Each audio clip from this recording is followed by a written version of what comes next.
বাংলা থেকে শীত কার্যত বিদায় নিতে শুরু করেছে। ভোর হোক বা রাত, সেই ঠান্ডার অনুভূতি আর নেই। আবহাওয়ার গতি প্রকৃতি স্পষ্ট ইঙ্গিত দিচ্ছে সোয়েটার, চাদর, লেপ তুলে রাখার সময় এসে গেছে। আলিপুর আবহাওয়া দপ্তরের পূর্বাভাস অনুযায়ী আগামী 7 দিন উত্তর ও দক্ষিণবঙ্গের কোথাও বৃষ্টির সম্ভাবনা নেই। আকাশ থাকবে মূলত পরিষ্কার, বাতাস শুষ্ক, দিনের তাপমাত্রা ধীরে ধীরে ঊর্ধ্বমুখী হবে। শীতের শেষ রেশটুকুও সপ্তাহের শেষে অনেকটাই মুছে যাবে।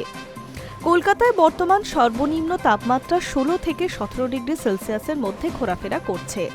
তবে আগামী সপ্তাহে তা বেড়ে 19 ডিগ্রির কাছাকাছি পৌঁছতে পারে বলে ইঙ্গিত। একই সঙ্গে দিনের তাপমাত্রা 30 থেকে 31 ডিগ্রির ঘরে ওঠানামার সম্ভাবনা রয়েছে। অর্থাৎ দুপুরের পর থেকে গরমের অনুভূতি স্পষ্ট হবে। দক্ষিণবঙ্গের জেলাগুলিতে প্রায় একই ছবি। সর্বোচ্চ তাপমাত্রা 29 থেকে 32 ডিগ্রির ঘরে থাকতে পারে। সর্বনিম্ন তাপমাত্রা 13 থেকে 17 ডিগ্রির আশেপাশে ঘোরাফেরা করবে।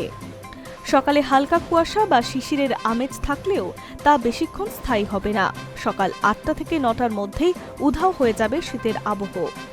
চলতি সপ্তাহে দক্ষিণবঙ্গের কল্যাণীতে সর্বনিম্ন তাপমাত্রা নেমেছিল 11.5 ডিগ্রি সেলসিয়াসে। উত্তরবঙ্গের সমতল অঞ্চলে বিশেষত মাঝিয়ানে তাপমাত্রা ছিল 11.8 ডিগ্রি। পাহাড়ে অবশ্য এখনও শীতের ছোঁয়া টের পাওয়া যাচ্ছে। দার্জিলিংয়ে পারদ নেমেছে 5 ডিগ্রিতে। কলকাতায় সর্বনিম্ন তাপমাত্রা শুক্রবার ছিল 16.2 ডিগ্রি সেলসিয়াস। উত্তরবঙ্গের কয়েকটি জেলায় কুয়াশা নিয়ে সতর্ক জারি করা হয়েছে। দার্জিলিং, জলপাইগুড়ি, কোচবিহার ও উত্তর দিনাজপুরে শনি ও রবিবারের সকালে হালকা থেকে মাঝারি কুয়াশা দেখা যেতে পারে। তবে দক্ষিণবঙ্গে ঘন কুয়াশার সম্ভাবনা আপাতত নেই। অন্যদিকে বঙ্গোপসাগরের আবহাওয়ার পরিস্থিতি নজর রাখছে হাওয়া অফিস। পূর্ব ভারত মহাসাগর ও সংলগ্ন দক্ষিণ পূর্ব বঙ্গোপসাগরের ওপরে প্রায় 5.8 কিলোমিটারের উচ্চতা পর্যন্ত বিস্তৃত একটি ঊর্ধ্ব বায়ুমণ্ডলীর ঘূর্ণাবর্ত সক্রিয় রয়েছে। এর প্রভাবে 15 ফেব্রুয়ারির মধ্যে ওই এলাকায় একটি নিম্নচাপ তৈরি হতে পারে, যদিও আপাতত তার সরাসরি কোনো প্রভাব বাংলায় পড়বে না। হিমালয় সংলগ্ন অঞ্চলে পশ্চিমী ঝঞ্ঝার প্রভাব থাকলেও রাজ্যে তার তেমন কোনো ছাপ পড়ছে না। চরম আবহাওয়া বা বিশেষ সতর্কতার কোনো প্রয়োজন এখনো পর্যন্ত পড়েনি।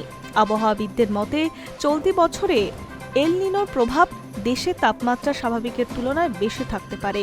এর ফলে গ্রীষ্ম তীব্র হাওয়ার আশঙ্কা উড়িয়ে দেওয়া যাচ্ছে না। বৃষ্টিপাত কম হওয়ারও সম্ভাবনা রয়েছে। সব মিলিয়ে সপ্তাহান্তের দিকে তাপমাত্রা বৃদ্ধির প্রবণতা আরও স্পষ্ট। উত্তরবঙ্গে কুয়াশা কমবে, দিনের পারদ আরও বাড়বে। দক্ষিণবঙ্গে আগামী 2 দিন তাপমাত্রা 2 থেকে 3 ডিগ্রি পর্যন্ত বাড়তে পারে। শীতের বিদায় এখন সময়ের অপেক্ষা মাত্র। High News network.